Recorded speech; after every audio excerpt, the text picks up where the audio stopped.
Before we dive into today's story, if this is your first time watching one of our videos, we'd love for you to hit that subscribe button. Your support means the world to us and helps us bring you even more powerful stories. Stick with us till the very end.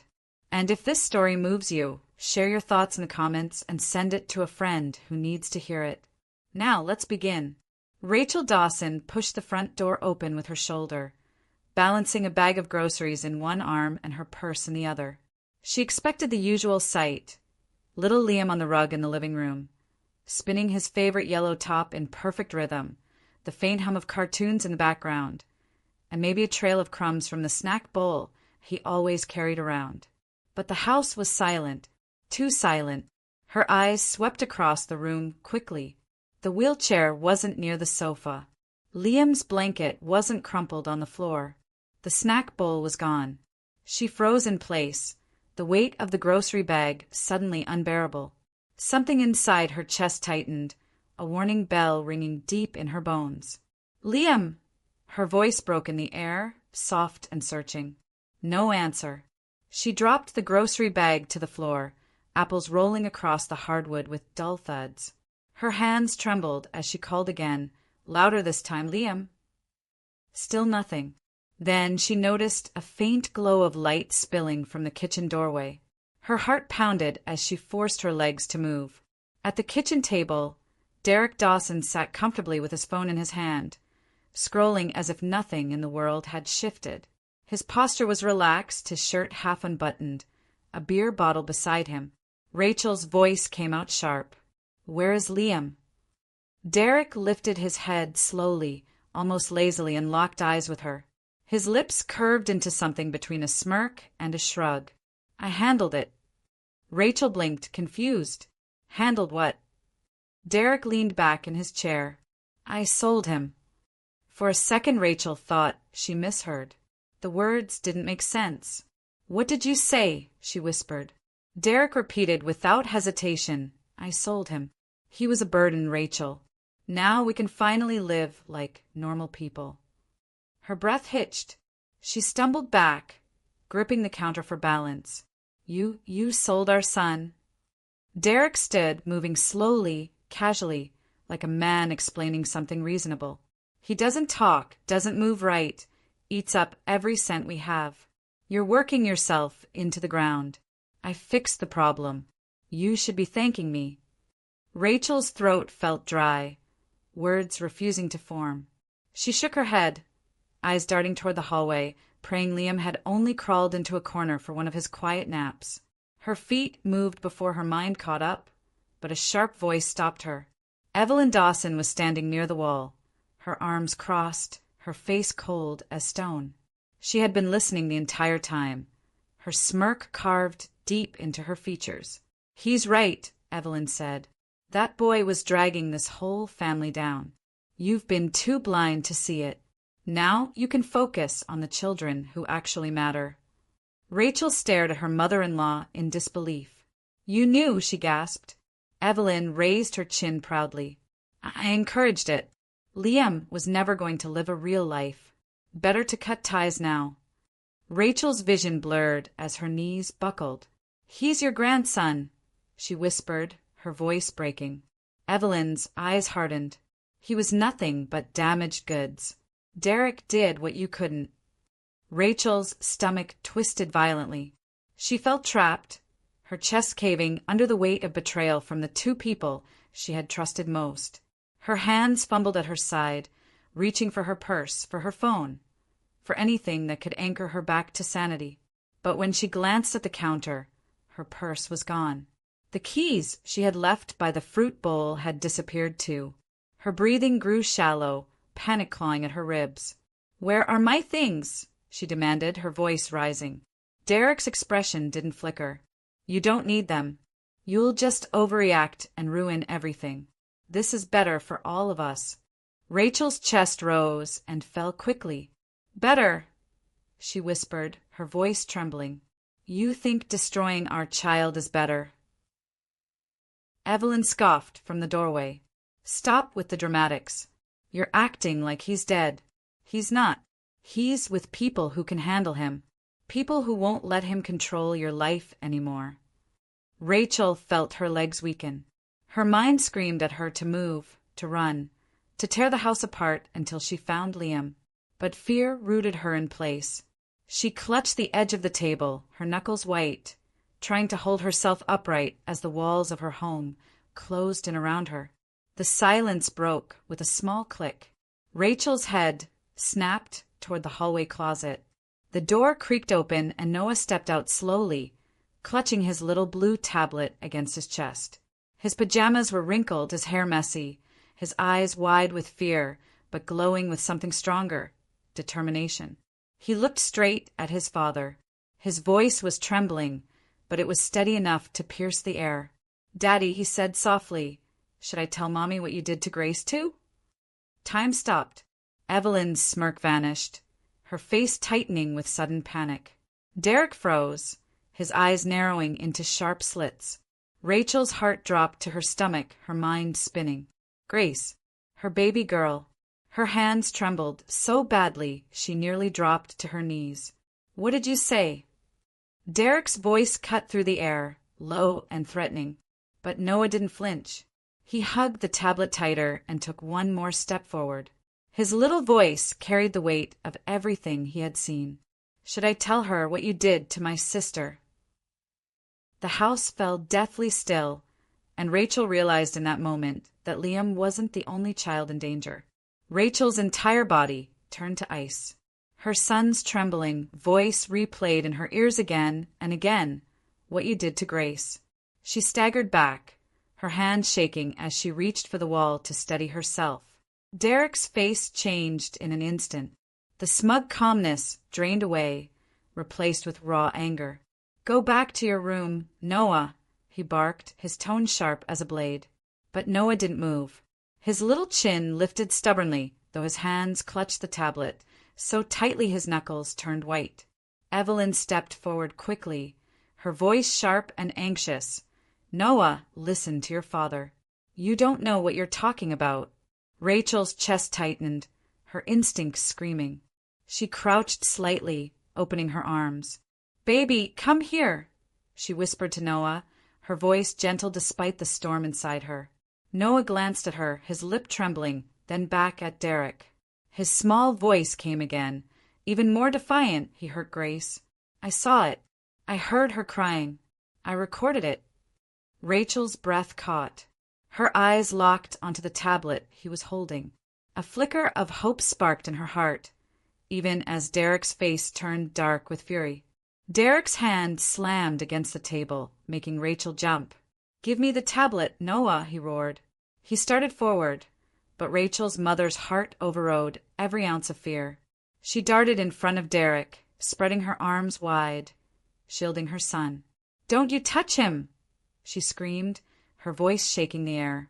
Evelyn rushed toward Rachel, her tone vicious. "You'll ruin this family. Don't you see? He's trying to destroy his own father." But Rachel's fury broke through her trembling body. "No," she hissed, tears burning her eyes. "You ruined this family the moment you decided Liam was nothing and the moment you touched Grace." Derek's jaw clenched, his hands balled into fists, but Noah's little voice cut through the chaos once more. "I have the video, Daddy. If you touch Mommy, I'll send it." He lifted the tablet slightly as if ready to act. Derek froze, the threat hanging in the air like a blade at his throat. Rachel felt her breath return in short, frantic bursts. The truth was bleeding into the open, and now there was no going back. For a moment, the house was filled only with heavy breathing, the sound of fear and fury colliding in silence. Then Rachel grabbed Noah's hand, pulling him close. "We're leaving," she said firmly, her eyes never leaving Derek's. Evelyn shrieked, her voice sharp and panicked. "You can't walk out that door, Rachel. You'll destroy everything." Rachel turned to her with eyes full of fire. "No, Evelyn. You destroyed everything. You stood by while your son betrayed his own children. You cheered him on while he sold Liam. And now you want to silence Noah too? Never again." She yanked Noah toward the door, but Derek blocked their way, his chest rising like a bull ready to charge. Rachel's pulse pounded in her ears, but she refused to step back. Then, unexpectedly, Noah raised the tablet higher, his little thumb hovering over the screen. "One tap, Daddy. Everyone will know what you did," he said, his voice trembling but strong. Derek's eyes flickered with fear for the first time. He hesitated. That hesitation was all Rachel needed. With a burst of adrenaline, she shoved past him, dragging Noah toward the front door. The cold night air hit her face like freedom as Rachel flung the door open. She didn't know where Liam was, but she knew she had to save the children still within her reach. Noah clung to her arm as they stumbled down the steps. Behind them, Derek's voice thundered, "Rachel, if you walk away, you'll regret it." Evelyn's shrill voice followed, "Think of your reputation. Think of your marriage." Rachel turned briefly, tears streaking her face, but her voice rang clear in the darkness. "I don't care about reputation. I don't care about marriage. I care about my children." Neighbors peeked from their windows as Rachel half-dragged, half-carried Noah toward the street. Derek stood in the doorway, his shadow tall and menacing, but he didn't follow. The fear of Noah's tablet hung heavy between them. For the first time, Rachel saw Derek hesitate. Not because of love, not because of guilt, but because of the evidence in their son's hands. She whispered to Noah as they hurried away, "Hold onto that tablet, baby. It's our lifeline." Rachel didn't stop running until she reached the corner store, where the flickering neon sign lit the parking lot. She ducked into the shadows, her chest heaving, Noah's small body pressed against her. She crouched low, brushing his hair back, her voice trembling. "Sweetheart, what's on the video?" Noah's eyes welled with tears. "Daddy went into Grace's room when she was sleeping. He told her not to tell, but I heard her crying, Mommy. I was scared, so I pressed record." Rachel's body shook, fury and grief crashing into her like waves. She hugged Noah tightly, her tears wetting his hair. "You're so brave, my love. You saved your sister." She pulled back, her eyes sharp with resolve. "We're going to the police." Noah nodded, holding onto the tablet like it was his shield. For the first time that night, Rachel felt a flicker of strength rising inside her. She wasn't just a mother in panic anymore. She was a mother ready to fight. At the police station, Rachel's voice cracked as she told the officers everything. Liam being sold, Evelyn's encouragement, Derek's betrayal, and most of all, Noah's recording. The officers listened in grim silence. One of them knelt beside Noah, speaking softly, "Can you show us the video, buddy?" Noah's hands trembled, but he unlocked the tablet and pressed play. The room filled with muffled crying, Grace's voice and Derek's low, threatening whispers. Rachel covered her face with her hands, unable to watch, her body racked with sobs. When the recording ended, the officer stood, his jaw tight. "Mrs. Dawson, we'll issue a warrant tonight. Your children are in danger. We'll find Liam, and we'll protect Noah and Grace." Rachel's knees buckled, but the officer caught her, guiding her to a chair. For the first time that night, she felt she wasn't alone in the fight. She looked at Noah, who sat quietly hugging his tablet, and whispered, "You saved us all, baby." Hours later, as dawn broke, the world outside began to stir again. Derek was taken from the house in handcuffs, Evelyn shouting furiously as the neighbors gathered to watch. Rachel stood nearby, wrapped in a police officer's jacket, Noah clinging to her side. Grace was carried out gently by a female officer, her small body trembling but safe. Rachel rushed forward, scooping her daughter into her arms. "Mommy's here," she whispered over and over, rocking her, tears spilling freely. The officers promised to track down Liam, tracing Derek's contacts, following every lead. Rachel nodded numbly, holding her children close. For the first time in years, she felt both broken and whole. Broken by betrayal, but whole because her children were finally hers again. Evelyn's voice carried across the street, shrill and hateful. "You'll regret this, Rachel." Rachel turned to her, her voice steady. "No, Evelyn. The only thing I regret is ever letting you near my children." Evelyn's face twisted with rage, but the police held her back.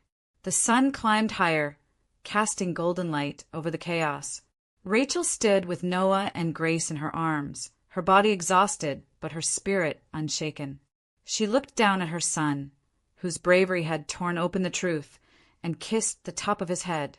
"You're my hero," she whispered. Noah smiled faintly, his small hand squeezing hers.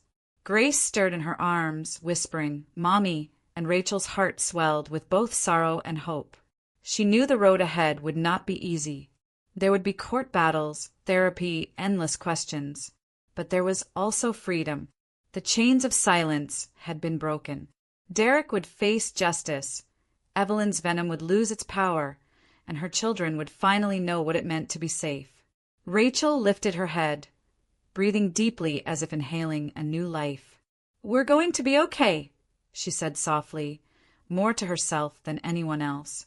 As the police cars drove away and neighbors whispered, Rachel walked forward into the rising sun, holding her children tightly, determined never to let them go again. The night had stolen much from her, but the dawn had given her back her fight and her family. The courtroom was packed the morning of the trial. Reporters lined the hallway outside, cameras flashing every time Rachel stepped through the doors, her children close to her side. Noah held her hand tightly, and Grace clung to her other arm, their small frames trembling but refusing to let go. Rachel's face was pale but steady. Across the aisle, Derek sat with his arms folded, his jaw tight, his eyes cold. Evelyn sat behind him, dressed in her finest clothes, staring forward with a face carved of stone. When the judge entered, silence swept through the room. The prosecutor stood, presenting the evidence Noah had recorded. The video of Derek shouting at Grace, shoving her, threatening silence, and Evelyn whispering cruel encouragement. Gasps echoed through the room as the video played on the large screen. Rachel covered Grace's ears as the child buried her face in her mother's arm, sobbing. Derek's composure cracked for the first time, his fists clenching. Evelyn shifted uncomfortably, her lips pressed into a thin line. The judge's voice broke the tension. "This court will not overlook the abuse of the vulnerable, nor the betrayal of parental responsibility." Rachel held her children tighter, feeling the tide finally begin to turn. Witnesses came forward, neighbors who had heard screaming, a teacher who had seen bruises on Grace's arm, even a nurse who once treated Liam for unexplained injuries. Each voice added weight to Rachel's truth, stacking against Derek and Evelyn until the entire room seemed to lean toward justice. Derek tried to interrupt, his lawyer insisting the video was taken out of context, but the judge silenced him quickly. When Rachel finally took the stand, her voice trembled at first but grew steady as she spoke of her love for her children, of the nights she stayed awake nursing Liam's pain, of the way Noah and Grace had clung to her when Derek and Evelyn's cruelty grew unbearable. Tears filled her eyes, but she never broke. "I failed to see what was happening under my own roof," she admitted, her voice raw. "But I will never fail my children again." Her words hung heavy in the air, and the courtroom sat in stunned silence. Derek's face turned red with fury. Evelyn's shoulders slumped in defeat. The judge leaned forward, his voice firm. "The evidence is clear. Custody is awarded fully to Rachel Dawson. Derek and Evelyn Dawson are found guilty of child abuse and neglect." A gavel struck, and the sound rang like thunder, final and undeniable. The sun was setting when Rachel left the courthouse, her children's hands wrapped tightly in hers. The air outside felt fresher than it had in years, cool and filled with the noise of freedom. Reporters shouted her name, microphones pushed forward, but Rachel ignored them, focusing only on the three faces that mattered: Noah, Grace, and Liam. Liam sat safely in a chair brought by a social worker, his wide eyes searching for her. Rachel knelt, wrapping her arms around him, kissing his forehead again and again as Noah and Grace squeezed in close. For the first time in a long time, Rachel felt whole. "We're safe now," she whispered to them, her voice breaking with relief. "No one will hurt you again." Noah smiled weakly, his little chest rising with pride. Grace buried her face against her mother's shoulder, whispering, "Promise!" Rachel nodded, tears streaming down her cheeks. "Promise."